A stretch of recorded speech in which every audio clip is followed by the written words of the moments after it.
बहुत बहुत स्वागत है। और इस समय हम मौजूद हैं मिनी सचिवालय पानीपत में और आप देख सकते हैं 3-4 शख्स यहाँ पर खड़े हुए हैं। और क्या है मामला, ये पहले इन्हीं से बात करना चाहेंगे और जानना चाहेंगे। जनाब, आप यहाँ पर खड़े हुए हो, किस लिए यहाँ मिनी सचिवालय के अंदर ये जी हमारा जो गांव है रक्षेड़ा, सिंबलगढ़, बुढ़नपुर और बिलासपुर हथवाड़ा, हमारे जो 5 गांव के सरपंच हैं हम। और उसमें जो अवैध रेत की खान जो चल रही है रक्षेड़ा के अंदर, उससे हमें काफी नुकसान है। हमारे कई गांवों की जमीन का नुकसान है। पीछे भी कटाव लग गया था और अब की बार भी खान सनने से उसमें कटाव लग रहा है।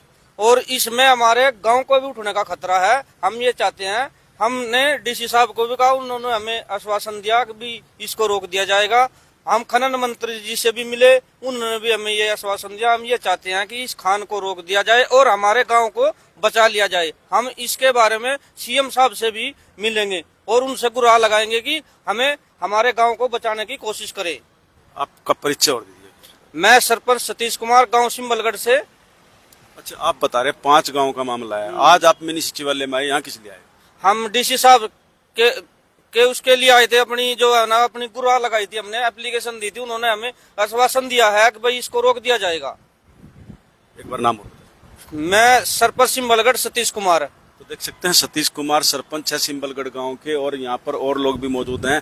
इनका यही कहना है कि 5 गांव, जिसमें हथवाला, सिंबलगढ़, राक्षेड़ा और कारकोलीगढ़ व बुढ़नपुर, 5 गांव ऐसे हैं जहां पर खनन माफिया कह सकते हैं एक तरह से आज कार्यवाही कर रहे हैं। वहां पर खनन कर रहे हैं, अवैध रूप से खनन किया जा रहा है। और उसी को लेकर ये लोग यहाँ पर आज उपायुक्त महोदय को ज्ञापन देने के लिए पहुंचे। तो एक भाई हमारे साथ हो रहे हैं, हम उनसे बात कर देंगे। भाई जी, अभी जैसा कि इन्होंने बताया, दीपक जी ने, कि भाई 5 गाँव, सतीश जी ने बताया कि 5 गाँव में अवैध खनन हो रहा है। कितनी बात जायज है? बिल्कुल सारी बात जायज है। हमारा भी गांव जमुना के किनारे पे लगता है, बांध के अंदर है, और हमारे गांव को भी खतरा है इसमें। क्यों? जमीन का जो कटाव हुआ है, पिछले 30-35 साल पहले भी जमीन का कटाव हुआ था, जिसमें बहुत ज्यादा नुकसान हुआ था जमींदारों का। और आज फिर वही उसी नौबत से वही चीज आज फिर वो लागू हो रही है। भाई खनन अवैध खनन चला हुआ है और इसे बंद किया जाए। हम तो यही प्रशासन से, सीएम साहब से, सभी से यही गुहार लगाते हैं कि इस खनन को बंद किया जाए। अच्छा, आज आप उपायुक्त कार्यालय पहुंचे, इससे पहले भी आपने इसके बारे में कोई शिकायत, कोई संज्ञान से सरकार? हाँ जी, इससे पहले भी हमने मंत्री जी को भी दिया है, हमने वैसे भी सीएम साहब को भी भेजी हुई है, हमने सबको ये वो दी है। और आगे भी अगर हमारा ये होगा तो हम धरने पे भी बैठने के लिए तैयार हैं, क्योंकि हमारा तो एरिया का बहुत ज्यादा नुकसान है। बांध का कटने का भी खतरा है, इसमें बहुत ज्यादा नुकसान है। वहाँ जमीन का भी 30-35 सालों में आज अब जमीन निकली है वहाँ टप्पू में। अच्छा, हाँ, तो 30-35 साल से कैसे जीवन यापन? कैसे क्या भूखे मर रहे थे लोग। हमारे गांव के भी कई परिवार हैं जो बिल्कुल मिट्टी में मिल गए थे। अब वो उनके बेचारे के 2-4 किले अब निकले हैं टप्पू में। अब फिर वो खनन अब दोबारा आ गया, फिर दोबारा से फिर वो फिर कट जाएंगे बेचारे को उनका। हम तो प्रशासन से यही करते हैं कि ये जो अवैध खनन है इसको बिल्कुल बंद किया जाए। आपका परिचय? मैं सुशील त्यागी, सरपंच बुढ़नपुर। तो देख सकते हैं बुढ़नपुर के सरपंच हैं, किस प्रकार से इनका यही कहना है कि जो तस्वीरें हैं, इनका यही कहना, आपने जो ज्ञापन दिया वो दिखाएंगे कैसे, किस प्रकार से क्या देखे आए? ये देख सकते हैं उपायुक्त कार्यालय समाधान शिविर में भी इनके द्वारा 13 अप्रैल को अर्जी दी गई थी। और मैं एडवोकेट रामदेव त्यागी, गांव हथवाड़ा से। मैं आपको थोड़ा सा ब्रीफ कर देता हूं। मुद्दा क्या है कि गांव रक्षेड़ा में यूपी के नाम पर, उत्तर प्रदेश के नाम पर एक कॉन्ट्रैक्ट लिया हुआ है बदरखे गांव का, और उस कॉन्ट्रैक्ट को हरियाणा में माइनिंग करके चलाया जा रहा है। जो उसका कांटा है, तोल कांटा है। अच्छा, कॉन्ट्रैक्ट कहीं और का चल यहाँ पे रहा है? बिल्कुल बिल्कुल बिल्कुल। जो बातें हैं मैं वो क्लियर कर दूं आपको कि यूपी के नाम का कॉन्ट्रैक्ट लेके गांव बदरखे का, और उसको चलाया जा रहा है गांव रक्षेड़ा में, हरियाणा की तरफ। ये इस सरकार में, हमारी सरकार में अधिकारियों की मिली भगत होने के कारण इतना बड़ा खेल चल रहा है कि मतलब कॉन्ट्रैक्ट कहीं और का है, ठेका कहीं यूपी से लिया हुआ है और उसको हरियाणा में चलाया जा रहा है। और गांव रक्षेड़ा में रास्ते लेकर ट्रांसपोर्ट इसी साइड हो रही है सारा का सारा, और जो तोल कांटा लगा हुआ है वो हरियाणा की जमीन में लगा हुआ है। हमने कई बार ये एप्लीकेशन अपनी एसडीएम साहब को, सीएम इंडो, और 2 बार तो खुले दरबार में उपायुक्त महोदय को हम दे चुके हैं। लेकिन जो अधिकारी हैं, माइनिंग के अधिकारी हैं और जो इरिगेशन के अधिकारी हैं, ये सभी मिली भगत करके इस सारे खेल को चला रहे हैं। क्योंकि बांध क्रॉसिंग के लिए इरिगेशन की परमिशन की जरूरत पड़ती है।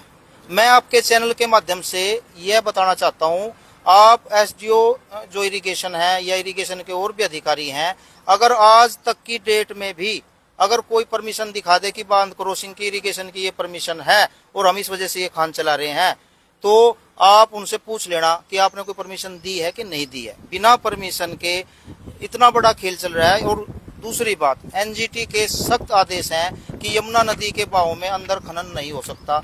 एक जगह अलॉट होती है अलग से जिसमें भाई आप खनन कर सकते हो, जबकि आप आज जाके अगर खुद भी देखोगे तो यमुना नदी के अंदर कम से कम 10 जो पॉपलाइन मशीनें हैं वो घुसी हुई हैं और ट्रकों की लाइन मिलेगी आपको। सारा खनन यमुना नदी के अंदर से हो रहा है। ये एनजीटी के नियमों की धज्जियां उड़ा रहे हैं ये लोग। और जो ये अभी सरपंच साहब ने बताया कि जैसे हथवाड़ा गांव है, कारकुल्लीगढ़ है, बुढ़नपुर है, सिंबलगढ़ है, रक्सेड़ा है, ये सारे यमुना नदी के किनारे बसे हुए गांव हैं। और ये सारों की जमीनें जो है, किसानों की जो आजीविका का साधन है, वो जमीन यमुना नदी के साथ लगती है। अगर ये अवैध रेत खनन होगा, उससे भूमि का कटाव होगा और इन लोगों की सैकड़ों एकड़ जो भूमि है वो यमुना में बह जाएगी और ये लोग बेघर हो जाएंगे। तो हम सभी यही गुहार लगाते हैं कि अगर ये जो पोर्टल बनाए गए हैं, खुला दरबार, ये अगर इनमें भी सुनवाई नहीं होती तो फिर इनको बंद कर दीजिए आप। अगर अधिकारी इतने हावी हो रहे हैं सरकार के ऊपर कि अधिकारी सुन नहीं रहे हैं किसी की, या तो हमें मजबूर होकर 4-5 गांव के किसानों को भी हम सीएम साहब के पास धरने में बैठेंगे या यहीं डीसी साहब के यहाँ धरने में बैठेंगे। लेकिन आज हमने डीसी साहब को दोबारा एप्लीकेशन दी है। हमें पहले भी दे चुके हैं, हम 2 बार खुले दरबार में पहले भी दे चुके हैं डीसी साहब को और सीएम विंडो भी लगा चुके हैं। लेकिन आज हम परेशान होकर आज हमने तीसरी बार डीसी साहब के सामने पेश होकर अपनी दरखास्त दी है कि इसको अवैध खनन को बंद किया जाए। अगर ये अवैध खनन बंद नहीं होता है तो कई गांव के किसान उजड़ जाएंगे।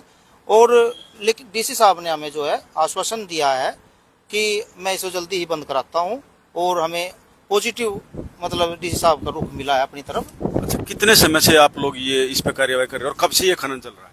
ये खनन कम से कम आप 1-1.5 महीने से लगातार चालू है।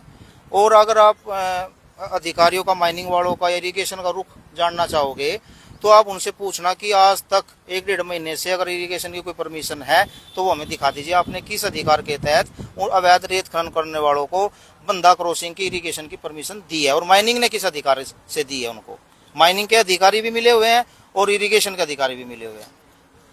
तो देख सकते हैं एडवोकेट रामदिया त्यागी के द्वारा जो आरोप लगाए गए हैं, बड़े संगीन आरोप हैं कि जो तस्वीरें हैं वो इनका यही कहना है कि अवैध खनन किया जा रहा है। खनन की परमिशन कहीं और पर मिली है, किसी दूसरे स्थान से मिली है और खनन यूपी क्षेत्र से परमिशन लेकर हरियाणा के अंदर किया जा रहा है। और इनका कहना है कि एनजीटी की गाइडलाइन के अनुसार किसी भी प्रकार से खनन नहीं किया जा सकता, क्योंकि जो चलता हुआ बहाव का पानी है उसके अंदर खनन करना अवैध है और एनजीटी के नियमों की भी धज्जियां उड़ाई जा रही है। यही कहना है एडवोकेट रामदिया त्यागी का। और इनका यह भी कहना है कि लगातार प्रशासन को वो इसकी शिकायतें खुले दरबार के अंदर दे चुके हैं, सीएम विंडो में लगा चुके हैं। और इनका यह भी कहना है कि ये जो डॉक्यूमेंट्स मैं आपको दिखा रहा हूँ, ये जो हरियाणा में रक्सेड़ा गांव में जो रस्तों के लिए कॉन्ट्रैक्ट हुए हैं ना इन अवैध खनन माफियाओं से, इसमें साफ लिखा हुआ है कि हम रेत की खान में वाहनों के आने जाने के लिए रास्ता बना सकते हैं। यानी कि ट्रांसपोर्ट के लिए रेत परिवहन की आड़ में ये काम कर रहे हैं। ये अपने किसी भी एग्रीमेंट में ये नहीं कह रहे हैं कि हमने हरियाणा से ठेका छुड़वाया हुआ है, क्योंकि हरियाणा सरकार ने तो यमुना नदी में कहीं ठेका ही नहीं छोड़ा आज तक।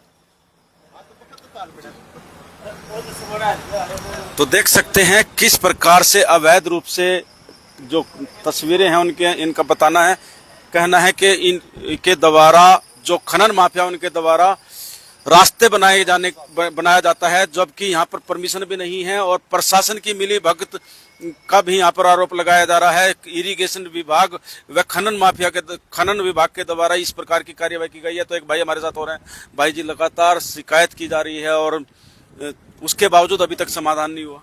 ये 4-5 गांव जितने भी है ना, इनकी जमीन 30-35 सालों से पानी के बहाव में ही थी। अब पिछले साल इनकी जमीन निकली है सारे गांव वालों की, और ये जो खनन माफिया चलेगा ना, इससे सारे गांव तबाह हो जाएंगे। हमारी तो सरकार से यही विनती है, सीएम साहब से, डीसी साहब से, एसडीएम साहब से, कि इसे तुरंत प्रभाव से रोका जाए और इन गाँव को बचाया जाए। तो देख सकते हैं गांव को बचाने की गुहार इन लोगों के द्वारा लगाई गई है कि गांव को बचाया जाए, अन्यथा यदि इसी प्रकार से खनन जारी रहा तो इन लोगों का जो गांव है वो आने वाले समय में खतरे में जा सकते हैं, क्योंकि जब लगातार खदान वहां से किया जाएगा तो पानी का बहाव गांव की तरफ आएगा और उससे गांव डूबने का भी भय बना रहेगा। तो सीधी लाइव तस्वीर इंडिया की धाड़ के। हाँ जी, एक मैं आपको एक आपके चैनल के माध्यम से एक मैसेज और देना चाहता हूँ कि आज तो ये आपको भाई दो सरपंच हैं हमारे, सिंबलगढ़ से सरपंच है, बुढ़नपुर से सरपंच है, जो हमारे रक्सडे के सरपंच है, कारकोलीगढ़ के सरपंच है, बिलासपुर के सरपंच है, वो सभी सरपंच आज व्यस्त थे, किसी कारण से वो आ नहीं पाए। ये आज तो हम 3-4 जने इसलिए आए हैं कि हम डीसी साहब को अपना ज्ञापन दे दें, लेकिन अगर हमारी दरखास्त पर कोई कार्रवाई नहीं होती है तो हम 4-5 गाँव के जो है ना सैकड़ों किसान हम सीएम साहब के पास जाएंगे, या तो हमें धरने पे बैठना पड़े जब तक हमारी ये कार्रवाई इस पर रेत की खान पर नहीं होती है, अवैध खनन पर रोकने पर हम मजबूर होकर हमें धरने पे बैठना पड़ेगा। तो देख सकते हैं प्रशासन को चेतावनी भी इनके द्वारा दी गई है कि यदि अवैध खनन को नहीं रोका गया तो ये लोग खनन के खिलाफ कार्यवाही करते हुए मुख्यमंत्री के साथ ज्ञापन भी देंगे और सैकड़ों की संख्या में किसान एकत्रित होकर धरना प्रदर्शन भी कर सकते हैं। तो सीधी लाइव तस्वीर आपको दिखाई गई इंडिया की धाड़ के माध्यम से। कमेंट बॉक्स में अपनी राय लिखकर भी अवश्य बताएं और चैनल को भी ज्यादा से ज्यादा फॉलो करें ताकि आने वाले समय में सारी अपडेट आपको मिलती रहे। इंडिया की धाड़ के लिए आदेश त्यागी, जय हिंद, जय भारत।